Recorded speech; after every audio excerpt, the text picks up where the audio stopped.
ঠান্ডা লাগবে। তারপর ওর মা এসে বলবে ফ্রিজ থেকে বরফ নিয়েছে, ওর মা কিছু বলেনি। দাঁড়া আমি তোর মাকে কি বলছি। এই আজকে রান্না করছি পটল আলুর তরকারি আর টকের ডাল। তো আমাদের ঘরে হামেশাই রয়েছে। এই দেখো টকের ডাল এখনো রয়েছে। এই দেখ টকের ডাল, এই দেখো টকের ডাল রয়েছে। আর এদিকে আলু পটলের তরকারি করছি। আর করবো উচ্ছে দিয়ে আলু দিয়ে ভাজা, মানে ভাজা বলতে হ্যাঁ মাখা মাখা মতন একটু করবো।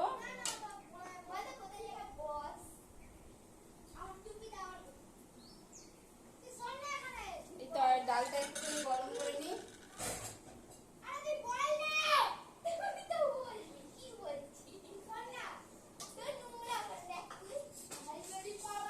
জল দিয়ে ঘন হয়ে গেছিল তো ডালটা, তাই একটু জল দিয়ে বাড়িয়ে নিলাম, আবার একটু নুনও দিয়ে দিলাম। ঘন হয়ে গেছিল তাই একটু জল দিয়ে একটু নুন দিয়ে বাড়িয়ে নিলাম, ডালটা হয়ে গেল।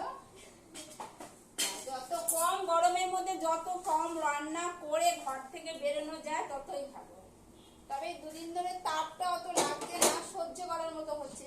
দুদিন আগে প্রচন্ড গরমে সহ্য করা যাচ্ছিল না, কিন্তু এই দুদিন ধরে সহ্য করা যাচ্ছে। খারাপ লাগছে না, অতটা খারাপ লাগছে না। তোমাদের কেমন লাগে জানি না, আমার অতটা খারাপ লাগছে না। এই গ্যাসটাকে আবার হয়ে গেছে, বাড়ির রাখলে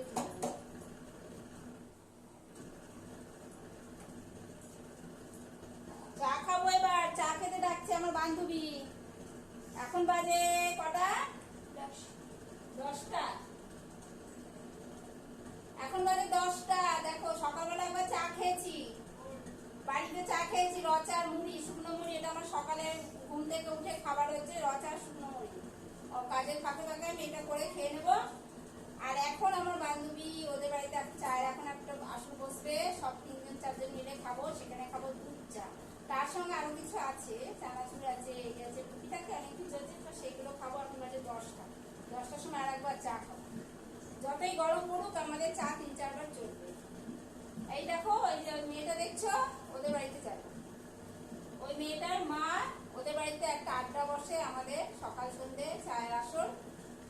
ওই চায়ের আসরে একটু বাদে যাবো। তো আমার এদিকে রান্না কমপ্লিট হয়ে যাবে, গরমে বেশি। আর ভাত আছে, কালকে ভাত আছে, ভাতও করবো না এবেলা। আমার ছেলে আসবে ও বেলায়, তো আমার আর আমার বরের ভাত হয়ে যাবে। এই দেখো ভাত আছে, এই দেখো এতগুলো ভাত আছে ফ্রিজে। তা আমি এখন ভাত করে কি করবো বলো? এই দেখো এতগুলো ভাত রয়েছে, তাহলে এখন 2জন মানুষের জন্য আবার কেন ভাত করবো? আমার বড় ছেলে আসবে সে রাত্রিবেলা, সে 9টা 9:30টায়। তাই এখন ভাত করবো না। দেখো আমি সব রান্নায়, আমার রান্না অনেক কম। রান্নাঘর থেকে এবার বেরিয়ে যাবো ছুটি। এরপর আমি আসবো ছুটি, গরম গরম রুটি। রান্নাঘর থেকে বেরিয়ে শান্তি করে আমি স্নান করে পুজো দিয়ে ফোন ঘাটবো। তো রাখছি বন্ধুরা।